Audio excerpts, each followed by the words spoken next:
나는 너희를 이집트에서 그 종으로 있었던 땅에서 이끌어낸 너희 하나님 여호와다. 너희는 나 외에는 다른 신들을 있게 하지 말라. 너희는 저 위 하늘이나 저 아래 땅이나 땅 밑 물속에 있는 어떤 형상으로도 우상을 만들지 말라. 너희는 그것들에게 절하지도 말고 경배하지도 말라.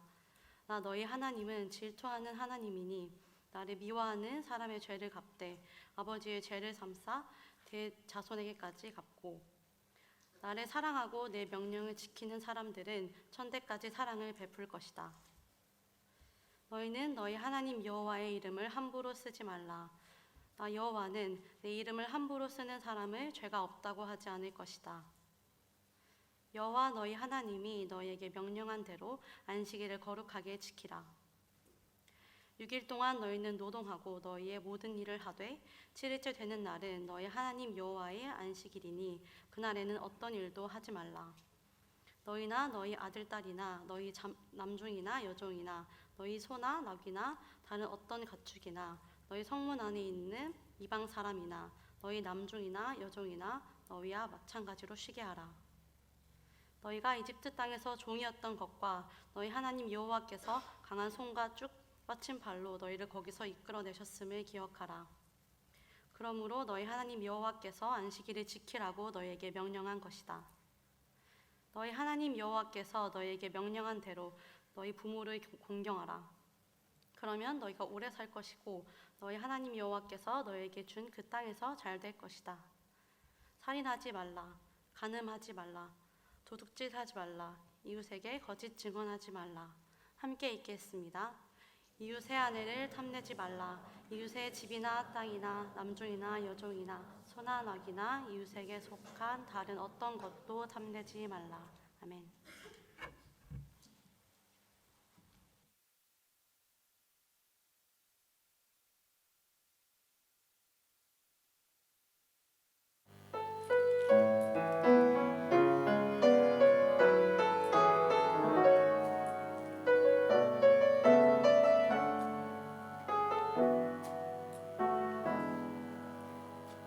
믿음으로 사는 가정은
하나님 감사합니다. 방금 불렀던 찬양의 고백처럼 우리의 가정이 작은 천국이 되게 하셔서 엄마 아빠와 또 형제 자매와 함께 지내는 그 우리의 가정이 정말 하나님을 보고 하나님을 만나고 하나님을 경험할 수 있는 귀한 통로가 될 수 있도록 하나님 우리 모두의 가정을 주님께서 두 손 들어 축복하여 주시옵소서. 그 이유는 알 수 없지만 때로는 우리의 아빠를 또 우리의 엄마를 때로는 우리의 가족들을 먼저 데려가시기도 하고 또 우리의 가정이 찢어지기도 하고 하는 그런 아픔들이 우리 가운데 있기도 하지만 그럼에도 불구하고 우리를 하나님의 귀한 가정으로 삼아주시고 하나님의 자녀로 삼아주셔서 예수님의 참된 교회로서 영원한 천국, 영원한 가정을 바라보며 이 땅을 소망 가운데 살아가게 하시니 감사합니다. 그 가정을 이루어갈 수 있는 우리 모든 청년들 될 수 있도록 하나님 준비된 남자, 또 준비된 여자, 또 준비된 믿음의 가정을 잘 이루어갈 수 있는 준비된 엄마 아빠로서의 우리의 삶이 잘 살아갈 수 있도록 은혜 다하여 주시옵소서. 주님 말씀을 듣습니다. 우리의 마음 문을 열어주시고 우리의 참된 아버지 되시는 그 하나님의 음성이 저를 통하여서 우리 모든 청년들 가운데 사부 예배드리는 모든 주의 백성들 가운데 들려지게 역사하여 주옵소서. 예수님의 이름으로 기도드립니다. 아멘. 예, 우리 데칼로그 말씀을 함께 살펴보고 있는데요. 첫 번째 데칼로그는 너희는 나 외에는 다른 신들을 잊게 하지 말라. 즉 하나님과 우리 사이에 다른 것이 있으면 안 된다라고 했습니다. 하나님만 섬겨야 된다라고 우리에게 말씀해 주고 있죠. 우리의 참된 사랑의 대상은 그 하나님뿐이십니다. 두 번째 이 데칼로그의 시작은 너희는 저 위 하늘이나 저 아래 땅이나 땅 밑 물속에 있는 어떤 형상으로도 우상을 만들지 말라. 형상을 만들지 말라라고 말합니다. 참된 우리의 사랑의 대상인 그 하나님을 섬길 때 우리가 어떻게 섬겨갈 수 있을지에 대해서 말해주고 있습니다. 그러니까 첫 번째 데칼로그는 우리가 누구를 사랑해야 되는지 사랑의 대상에 대해서 이야기해주고 있다면 이 두 번째 데칼로그는 how, 우리가 어떻게 그 하나님만을 사랑하고 섬겨갈 수 있을 것인가에 대해서 우리에게 가르쳐주고 있는 말씀입니다.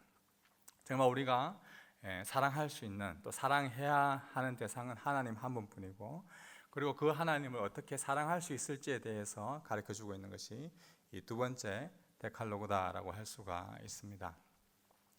두 번째 데칼로그의 핵심은 정말 사랑하는 그 사람을 위해서 어떻게 그 사람을 더 사랑하고 그 사람을 어떻게 더 행복하게 할 수 있을까에 초점이 맞춰져 있다라고 볼 수가 있습니다. 지난 한 주간 인터넷 여러 가지 뉴스를 봤는데 참 끔찍한 사건들이 많이 일어나고 있더라고요. 여자친구의 엄마가 보는 앞에서 여자친구를 죽인다든지 정말 사귀던 그 여자친구를 또 살인한다든지 그런 끔찍한 사건들이 1년에 한국에 보니까 한 50여 건 일어나고 있다 하더라고요. 왜 정말 사귀면서 사랑한다고 하면서 사귀었다가 왜 끔찍하게 그 사람을 너는 이제 필요 없다, 너는 죽어야 된다 하고 자기 힘으로 그 사람을 죽이게 될까요? 가장 큰 이유는 사랑이 바로 자기 자신에게 향하였기 때문에 그렇습니다. 여자친구를 사귀어도 남자친구를 사귀어도 나를 위해서 사귀기 때문에 그렇죠. 게리 체프먼이라는 분이 계신데요. 그분이 이제 사랑의 언어, 사랑의 5가지 언어라는 그러한 책을 지었습니다. 사랑에는 이제 5가지 언어가 있습니다. 사랑하는 여러 가지 방법들, 사랑을 받는 방법들이 있는데 그 사랑하는 것은 이제 사랑하는 사람과 함께 있을 때 우리가 사랑을 주고 사랑을 받는다라고 합니다. 여러분들 좋아하는 사람과 함께 있으면 정말 행복하잖아요. 또 그 좋아하는 사람을 통해서 와, 야 오늘 이렇게 왜 화장이 이렇게 잘 봤냐?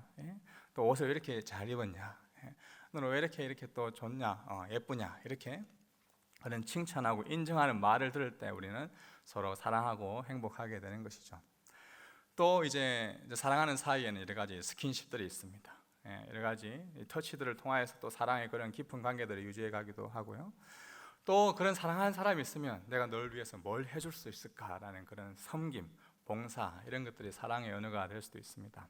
더 나아가서 정말 나에게 있는 이런 것들을 통해서 상대방을 위해서 선물을 주는 그런 행위까지, 이런 것이 사랑의 5가지 언어라고 이야기할 수 있는데, 정말 사랑이라고 할 때는 상대방에게 주고 싶은 마음이 듭니다.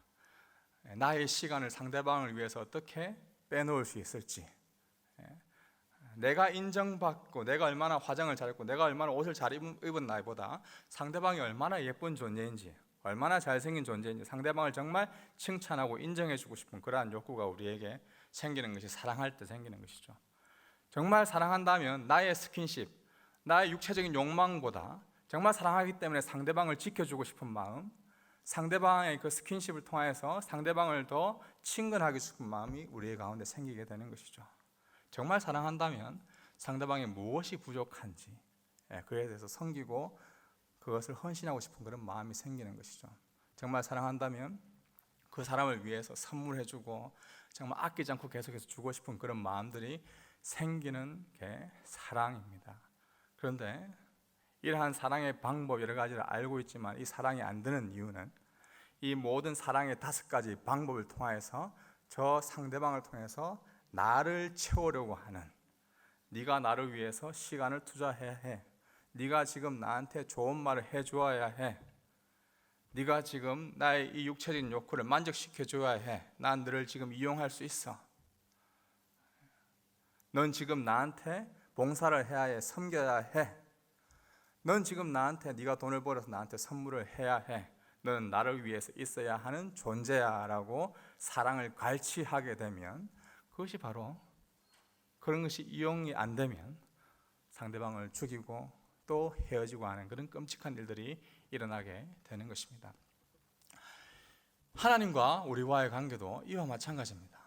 제 2번째 이 데칼로그가 이야기하는 것은 정말 여러분들이 하나님을 섬기고 하나님을 예배하고 하나님을 사랑하기로 마음을 먹었다면, 우리가 신앙생활을, 우리가 예배하는 것이, 우리가 하나님을 사랑한다고 하는 것이 하나님을 위해서 하는 것인지 아니면 나 자신을 위해서 하는 것인지 한번 돌아보아라고 하는 것이죠. 우리가 지금 이 예배를 드리고 있는 것도 내가 지금 일주일간에 여러 바빴던 문제있는 마음들이 여기 와서 좀 마음의 안정감, 또 나의 그런 평안함, 이런 것을 위해서 예배를 드리고 있다면 죄송하지만 그것은 예배가 아닐 수 있습니다. 그냥 종교적인 하나의 생활, 종교 생활, 위로를 받는 그런 시간일 수가 있습니다. 정말 예배를 한다는 것은, 워십을 드린다는 것은 우리의 그러한 시간, 우리의 이런 정성, 우리의 헌신, 우리의 봉사, 우리의 물질을 통해서 하나님을 높이는 것, 그분께 영광 올려드리는 것, 그분을 찬양하는 것이 우리의 예배의 목적이 된다면, 그것이 삶의 정말 이유가 된다면, 그것이 우리의 찬양하고 기도하는 목적이 된다면, 그게 정말 하나님을 예배하는 참 바른 방법일 수가 있겠죠. 하나님만 우리의 예배를 받으시기에 합당하는 분이시고요, 그분을 어떻게 예배할지 오늘 함께 말씀을 통해 나눠보기 원합니다. 제 8절에 보시면 어떤 형상으로도 우상을 만들지 말라라고 이야기하고 있죠. 당시 이 우상이라고 했을 때, 우상은 신을 예배하기에 사람들이 만든 작은 여러 가지 신상들을 가리켜서 우상이라고 합니다. 또 이 형상이라고 하는 이 단어는 눈에 보이는 외적인 것입니다. 하나님은 사실 눈에 보이지 않습니다. 그러나 눈에 보이도록 만든 것을 가리켜서 이 형상, 신상이라고 하는 것이죠. 여기 우상과 형상에는 거의 동일한 의미로서 하나님을 사랑하고 섬기는 데 있어서 눈에 보이는 그 어떤 것도 만들지 말라라고 말씀합니다. 8절 말씀 보십시오. 너희는 저 위에 하늘이나 저 아래 땅이나 땅 및 물속에 있는 어떤 형상으로도 우상을 만들지 말라. 이 땅에 있는 그 어떤 것으로도 보이는 형상을 만들지 말라.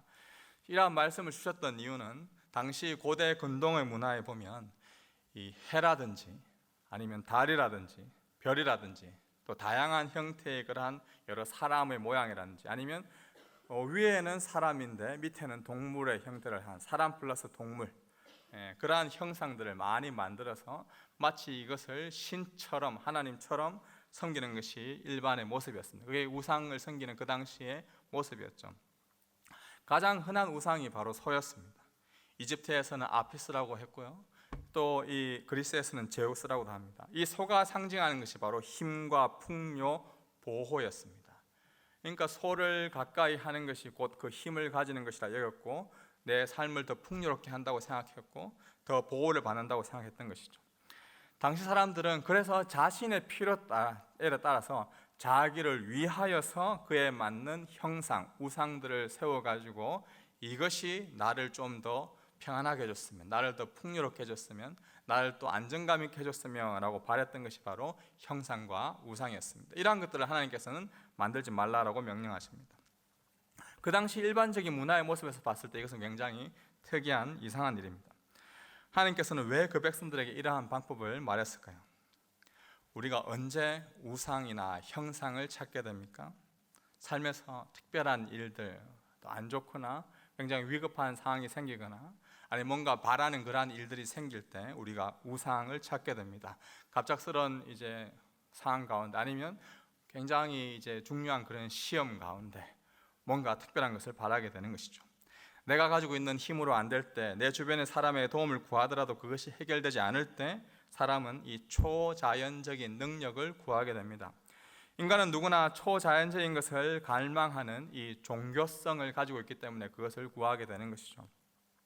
어렵고 힘들 때 신적인 존재에 의존하게 되고, 그것이 실제적으로 지금 내 삶에 바로 당장 나타났으면, 그것이 나에게 주어졌으면 하고 바라는 것이 우리의 인간입니다. 예를 들면 고대 이 마야 문명에 보면 그들이 굉장히 높은 지에, 이 고산지대에 있었습니다. 그리고 이 고산지에 있었기 때문에 이 농사를 지어야 했던 그 환경 속에서 비가 내리는 것이 굉장히 중요했죠. 이때 이 비가 막 보슬보슬 내리는 것이 마치 뱀의 모양과 같아가지고 이 마야 문명의 역사에 보면 이 고산지대에 있던 사람들이 이 뱀 문양으로 된 그러한 것들을 많이 섬겼던 것을 볼 수가 있습니다. 실제적으로 이 그 고대 마야 문명 고산지대에 비가 내렸을 때 뱀이 이 땅 속에서 막 나오기도 했었다고 합니다. 그래서 이들의 문화재들에 보면 뱀 형상을 하는 많은 우상들이 참 많이 발견됩니다. 자신의 필요를 채워주는 것이 바로 이 뱀 같은 비다. 이것이 우리를 도와준다라고 생각했던 것이죠. 사람들은 나름대로 자신의 현실의 필요를 채우고 욕망을 채우기에 끊임없이 하나님 같은 또 신처럼 여기는 여러 가지 우상들, 형상들을 만들어냈습니다. 그래서 500여 년 전에 우리의 신앙의 선배였던 종교개혁자 칼빈은 이런 말을 했습니다. 타락한 인간 속에 남아있는 종교성의 씨앗은 인간을 참다운 하나님께 인도하기보다 자기 욕구에 따라 하나님을 만든다. 인간은 모두가 어머니의 뱃속에서부터 우상 만들기 전문가로 준비되어 태어나기 때문이다. 그러니까 우리는 어떤 형상이든지 아니면 사람이든지 어떤 물건이든지 이런 걸 통하여서 자기 욕구를 채우기 위해서, 자기를 위하여서 그것을 끊임없이 이용하는, 그것을 우상으로 삼는 존재가, 또 그것을 숭상하는 존재가 우리 인간이다라고 칼빈은 이야기했습니다. 서강대 철학 교수님이었고 현재는 미국 칼빈대 철학신학 교수님이신 강려한 교수님은 그분이 지으신 이 십계명 강해에 보면 인간이 형상을 만들려고 하는 그 이유가 한 3가지 정도가 있는데, 첫 번째는 이렇게 이야기합니다. 인간은 신의 능력을 담을 수 있는 무언가가 필요하기 때문에 형상을 만든다라고 합니다. 송아지를 만들고 그 송아지 자체를 하나님이다라고 생각하지는 않습니다. 그러나 여호와 하나님이 보호하는 그 능력이 지금 송아지에 있다라고, 송아지에 담겨 있다라고 생각할 때 사람은 형상을 만드는 것이죠.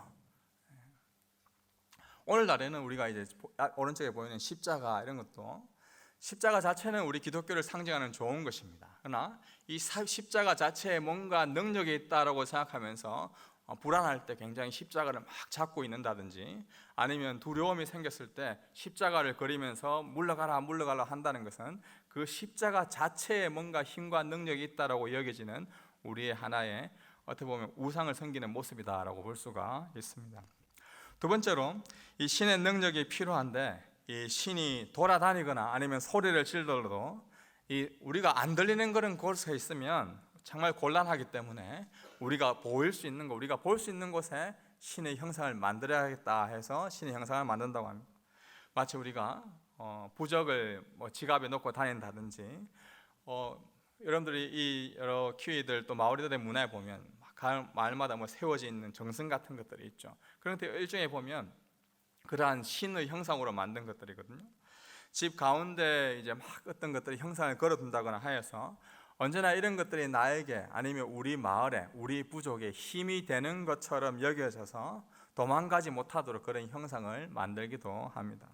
세 번째로는 인간이 이 신의 능력을 자신의 마음대로 움직이고 조장하기 위해서 형상을 만듭니다. 고대 신상들을 보면 사실 정상적인 그런 형태를 한 신상들이 별로 없습니다. 손이 굉장히 큰 신상은 손을 크게 만들어서 정말 일을 열심히 하는, 우리에게 일의 복을 주는 그러한 신이다라고 이야기도 하고 있고, 굉장히 여성의 그 가슴을 굉장히 많이 만들어 가지고 이 신을 섬기면 우리에게 많은 그런 풍요로운 그러한 다산, 많은 자녀들을 출산할 수 있는 그러한 신이다라고 그렇게 여겨지기도 했습니다. 또 귀를 굉장히 크게 만들어서 우리의 소리를 잘 듣는 신이다라고 만들기도 하고, 인간은 스스로 형상을 마음대로 조작하여서 다양하고 비정상적인 신을 만들어서 내가 이 신을 통해서 자신의 뜻, 자신의 생각들을 마음대로 조장하기 위해 우상들을 만듭니다. 인간의 풍요, 스스로 조정하고 필요를 채우기 위한 형상을 만들었던 모습이 고대 사회의 모습이었습니다. 인간은 다양한 우상을 섬겼던 다양한 필요를 채우기 위해서 이러한 모습들이 굉장히 당연한 모습이었던 것이죠. 그런데 하나님께서는 오늘 우리에게 이렇게 말씀하십니다. 우상, 그러한 형상, 보이는 것을 만들지 말라. 다시 말하자면 너희가 나를 그 보이는 것을 통하여서 뭔가를 조작하거나 너희 필요를 채우기 위해서 그것을 통하여서 나를 이용하거나 그렇게 하는 것을 하지 말라라고 지금 권면하는 것이죠. 저와 여러분은 하나님을 사랑하는 자로, 하나님께서 우리를 사랑하는 그 대상으로 하나님께서 우리를 택하셨습니다. 하나님을 사랑하고 그분을 예배하는 자로 저와 여러분을 불러주셨습니다. 그런데 이 거룩한 예배를 드릴 때 나의 필요를 채우기 위해, 나의 감정적인 기쁨과 평안을 위해 하나님을 이용한다면 이 예배 드리는 이 행위도 하나의 우상이 될 위험성이 있습니다. 예배 드릴 때마다 저마다 하나님만 섬긴다고 하지만 하나님에 대한 다양한 생각과 또한 방법들을 가지고 내가 원하는 대로, 내가 생각하는 대로 예배 드리며 하나님을 향해서 나아간다면 그것이 바로 우상이 될 수 있는 것이죠. 우리가 예배를 드리며 하나님을 사랑할 때, 정말 하나님을 높이고 그분께 영광을 올려드릴 때 이 예배가 하나님께서 기뻐 받으시는 것입니다. 계속해서 9절 10절 보시면 너희는 그것들에게 절하지도 말고 경배하지도 말라. 너희 하나님은 질투하는 하나님이니 나를 미워하는 사람의 죄를 갚되 아버지의 죄를 3, 4대 자손에게까지 갚고 나를 사랑하고 내 명령을 지키는 사람들은 천대까지 사랑을 베풀 것이다. 하나님은 친히 자신을 가리켜서 질투한다라고 이야기합니다. 이 하나님의 질투는 뭔가 잘 되는 그런 다른 사람을 향하여서, 아니면 좋은 처지에 있는 그런 사람을 향하여서 뭐 시기하거나 미워하고 깎아내리는 그러한 질투가 아닙니다. 다른 사람을 시기하고 미워하는 질투로 하나님을 오해해서는 안 됩니다. 하나님의 이 질투는 정말 하나님의 백성들인 저와 여러분을 사랑하기 때문에 하시는 질투입니다. 이러한 하나님의 질투는 자기 백성들을 향한 사랑이고 하나님의 열심입니다. 사랑하는 하나님의 백성들이 하나님의 말씀대로, 하나님의 방법대로 섬기지 않고 자신이 하고 싶은 대로, 자신의 뜻대로 하나님 자신을 섬긴다면 그것에 대해서 하나님께서는 질투하고 계시는 것이죠. 하나님을 섬긴다고 하지만 나를 위하여, 자기 자신을 위하여 하나님을 이용하고 하나님을 도구로 삼는 그 인간의 완악함에 대해서 하나님은 질투하고 계십니다. 계속해서 말씀을 보시면 죄를 갚되 아버지의 죄를 3, 4대 자손에게까지 갚게 된다라고 말씀합니다. 흔히 이것을 과거의 저주가 흐른다라고 옛날에 그런 일들 말을 했는데 사실 그렇지는 않습니다. 과거의 전우를 끊어라 이런 것이 말이 아니라 이 말씀은 그 세대 자체를, 그 가정 자체를 가리키는데요.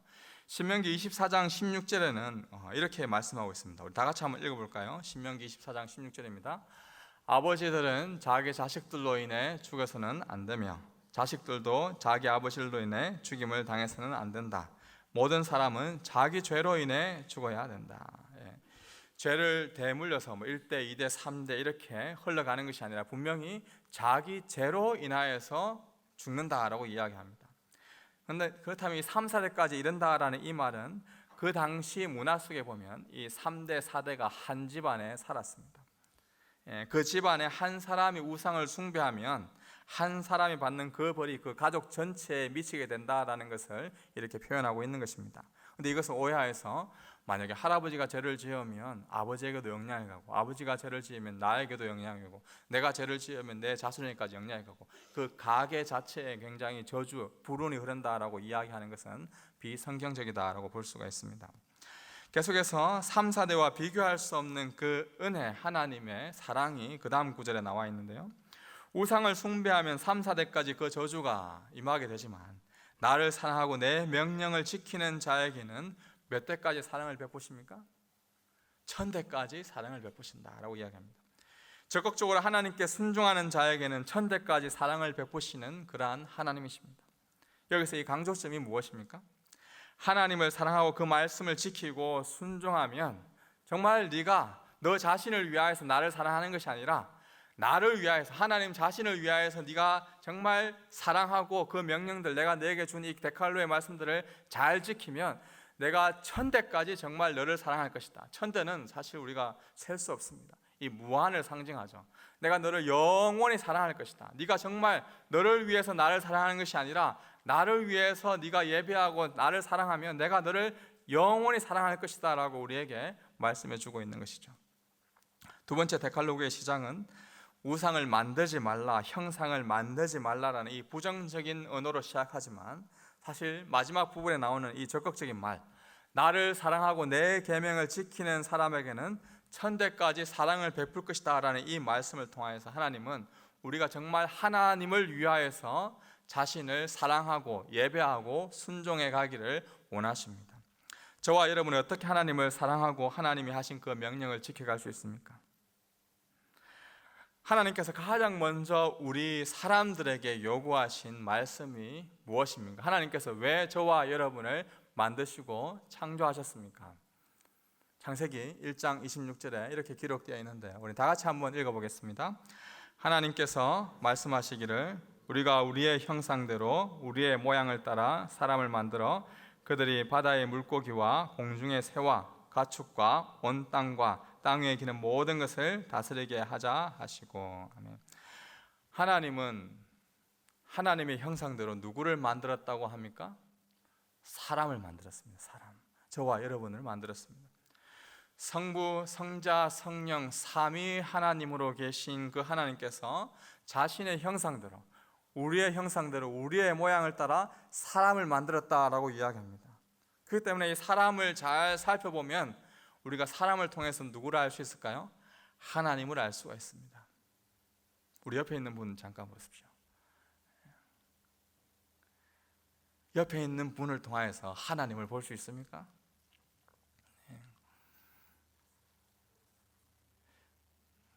그것이 바로 우리 사람을 하나님께서 만드신 이유라고 이야기하고 있습니다. 사람은 원래는 우리가 다 하나님의 형상이었습니다. 하나님이 어떤 분이신지, 하나님 어떻게 세상을 창조하셨는지 그 보여주는 형상으로서 사람을 만드셨습니다. 하지만 슬프게도 우리의 첫 조상 아담과 하와는 이 하나님의 형상, 하나님을 볼 수 있도록 하는 그 형상 자체를 상실해 버렸습니다. 잃어버렸죠. 하나님께서 먹지 말라고 한 선악과를 먹은 뒤로 아담과 하와는 하나님의 형상 자체를 상실해 버렸습니다. 사람이 거짓된 하나님의 형상을 만드는 가장 큰 이유도 바로 이 죄 때문에 그렇습니다. 하나님의 영광을 위해 우리의 재능과 우리의 삶을 사용하기보다 내가 원하는 대로, 내가 원하는 방법대로 나를 위하여서 하나님을 사랑해가고 하나님을 이용해 가기 시작한 것이 바로 죄로 인하여서 임한 결과인 것이죠. 그래서 우리가 사람을 보더라도 하나님을 볼 수 없는 이유가 하나님의 형상을 상실한 우리의 모습 때문에 그렇습니다. 우리가 기억해야 할 것은 하나님께서 지으신 원래 인간의 모습 그대로 회복시켜 주셨던 그것 또한 하나님의 은혜가 우리 가운데 있기 때문에 그렇습니다. 죄로 인해 하나님의 형상대로 살지 못한 타락한 인간으로 저와 여러분은 죄인으로 머물게 되었지만 이러한 인간을 회복시키기 위하여 하나님이 직접 이 땅 가운데 형상으로 모습으로 나타나신 사건이 있습니다. 2000년 전에 그 일이 일어났습니다. 어떻게 그 일이 일어났습니까? 하나님 직접 인간의 형상으로 이 땅에 인간의 몸을 입고 내려오셨죠. 그분이 바로 예수님이십니다. 바울은 골로새서에서 이렇게 예수님을 가리켜서 이렇게 이야기합니다. 골로새서 1장 15절 말씀입니다. 다 같이 읽어보겠습니다. 하나님의 아들은 보이지 않는 하나님의 형상이요 모든 피조물보다 먼저 나신 분이십니다. 2000년 전에 예수님이 태어나셨지만 모든 그 형상보다 모든 피조물보다 먼저 계셨던 분이 계시는데 그분이 하나님의 아들이시고 그 하나님의 아들이신 그 예수님이 곧 하나님의 형상, 보이지 않는 그 하나님의 형상이다라고 말씀하고 있습니다. 빌립과 나눈 그 예수님의 대화를 제가 한번 들려드리겠습니다. 너희가 나를 알았더라면 내 아버지도 알았을 것이다. 이제 너희는 내 아버지를 알고 내 아버지를 보았다. 빌립이 말했습니다. 주여 우리에게 아버지를 보여주십시오. 하나님을 보여주십시오. 그러면 저희가 더 바랄 것이 없겠습니다. 예수께서 대답하였습니다.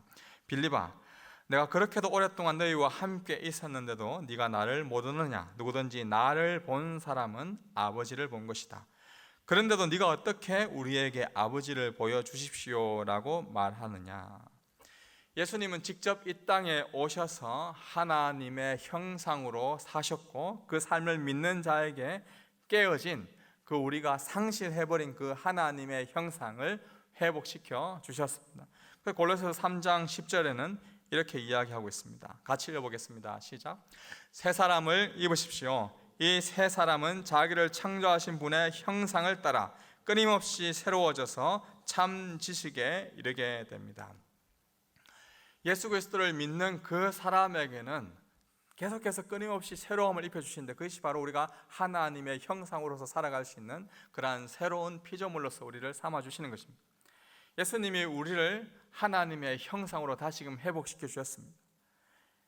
예수님을 믿는 그 사람에게 하나님의 형상대로 살 수 있도록 이 땅 가운데 우리에게 은혜를 보내주셨습니다. 지난 금요일 이곳에서 장례식이 있었습니다. 한 분의 우리 교회 성도님 한 분이 돌아가셨는데요. 그분의 형님 되시는 분이 이렇게 장례식에 조사를 하시면서 이런저런 이야기를 하면서 동생과 나눈 대화를 이제 하면서 이런 이야기를 하셨어요. 그 동생이 이렇게 이야기했대요. 우리는 하나님께서 주신 우리의 아버지 어머니를 통해서 하나님을 보았다. 그것이 우리 가족이 누린 가장 큰 영광이요 은혜였다. 그러니까 하나님 아버지가 어디 계신지 그 부모님을 통해서 하나님 아버지가 어떤 분이신지 아빠 엄마를 통해서 알게 되었다는 것이죠. 하나님이 형상으로 회복시킨 그 가정에 그 부모와 그 엄마 아빠가 바로 섰을 때 정말 하나님이 어떤 분이신지를 제대로 알았다라는 그 조사를 제가 듣고 참 많은 감동이 있었습니다. 여러분들은 여러분들의 엄마 아빠를 통해서 하나님을 보고 계십니까? 정말 우리 엄마 아빠의 모습을 보면 하나님이 어떤 분이신지 깨닫고 계십니까? 그렇지 않다면 기도하십시오. 하나님, 우리 아버지, 우리 어머니, 나의 형, 나의 언니, 나의 누나, 나의 오빠, 나의 동생을 통하여서 우리 가족을 통하여서 하나님을 볼 수 있도록 해주십시오. 그런 하나님의 형상으로 살아갈 수 있는 우리 가족이 되게 해주십시오. 하나님, 우리 목장을 통하여서 우리 이 청년 만남을 통하여서 하나님을 보게 하여 주시옵소서. 예수 그리스도께서 이 땅에 굳이 하나님의 형상으로 우리 인간의 몸을 입고 이 땅에 오신 이유는 예수님 자신이 하였던 그 말과 그 삶과 그 모든 행동을 통하여서 하나님을 보도록 하기 위해서입니다. 빌립에게 이렇게 이야기했습니다. 나를 본 자는 하나님을 보았다.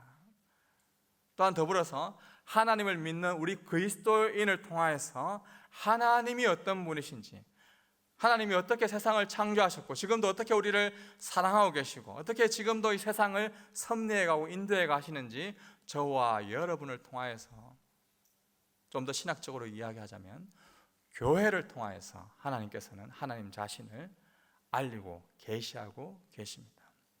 그렇기 때문에 저와 여러분의 그런 말, 삶, 우리의 행동 하나하나가 조심스러울 수밖에 없습니다.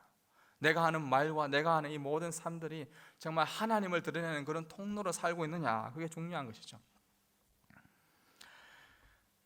하나님, 내가 하나님 알게 됐는데 그냥 저를 그냥 데려가시죠.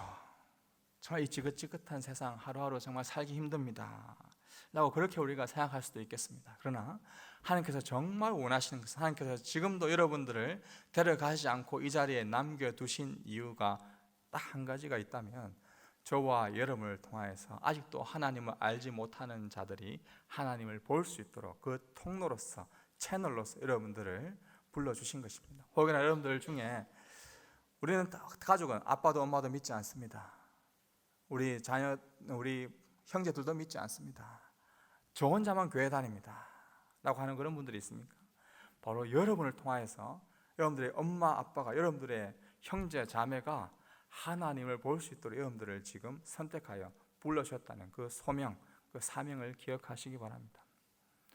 이 오클랜드 땅의 수많은 청년들 가운데 여러분들을 하나님의 형상으로 회복시켜 주시고 불러주신 이유는 여러분을 통하여서 하나님이 어떤 분이신지 증거하도록 그 채널로서 여러분들을 지금 불러주셨다는 그 사실을 기억하시기 바랍니다. 우리가 어떻게 하나님의 형상으로 하나님의 모습을 그러면 채널로서 살아갈 수가 있습니까? 인간이 죄로 인해 하나님의 형상을 닮아갔었을 때 예수 그리스도께서 보이는 형상으로 이 땅에 오셔서 인간의 몸을 입고 오셨고, 그분이 완전한 삶을 사셨습니다. 말씀이 육신이 되어 우리 가운데 거하셨습니다. 그분, 그 예수 그리스도께서 우리 가운데 거하셨던 그 예수님, 그분이 우리에게 친히 말씀해 주신 그 신약의 말씀, 구약의 말씀, 그 말씀을 우리가 믿고 따르고 순종할 때 우리가 하나님의 형상으로서 채널들을 감당할 수 있습니다. 히브리서 12장 2절 말씀 다 같이 한번 읽어보겠습니다. 히브리서 12장 2절입니다. 시작. 믿음의 창시자요 완성자신 예수를 바라보십시다. 그는 자기 앞에 놓여있는 기쁨을 내다보고서 부끄러운 마음을 마음에 두지 않으시고 십자가를 참으셨습니다. 그리하여 그는 하나님의 보좌 오른편에 앉으셨습니다. 아멘. 믿음의 주, 창시자인 완성자이신 예수 그리스도, 그분을 바라보십시오. 사실 여러분들이 걸어가고 있는 여러분들의 직장과 학교와 가정과 삶의 터전은 십자가일 수 있습니다. 고난의 길일 수가 있죠. 예수 그리스도를 믿기로 작정하면 우리의 삶의 현실은 사실 고난입니다. 교회에서도 삶도 마찬가지지 않습니까?